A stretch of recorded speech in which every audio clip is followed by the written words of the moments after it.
quand les policiers rentrent sur ces scènes de crime, et finalement on se rend compte que c'est la même personne qui les commet, parce que tu sais, quand tu as un cadavre qui est à ce point amoché, avec du sang partout, qui est giclé dans tous les coins, c'est des scènes de crime terribles, hein.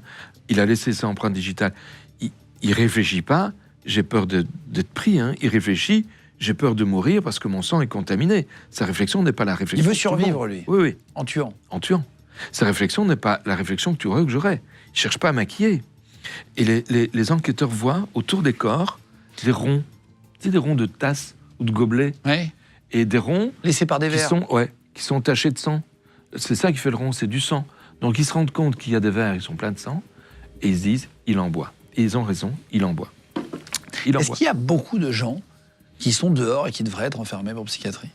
Alors, il y en a beaucoup qui sont dehors et qui, à mon sens, devraient être enfermés pour psychiatrie.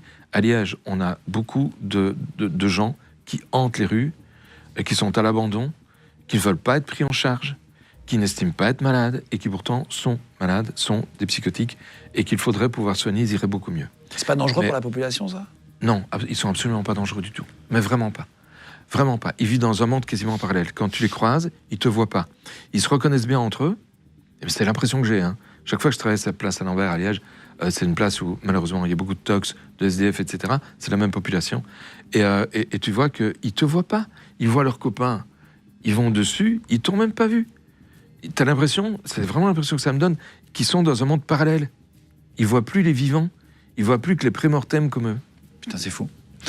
Il faut les aider, mais on n'a pas les moyens. On a les moyens médicaux, mais on n'a pas les moyens de les y contraindre.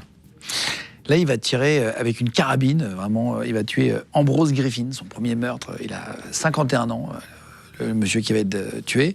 Il va enchaîner après les meurtres. En fait, c'est à partir du moment où il commence à boire du sang d'humain, il commence. Sa psychose a périclité, enfin on peut la faire comme ça aussi, il a augmenté, c'est lui qui a périclité, et il se met à enchaîner le meurtre. Pourquoi?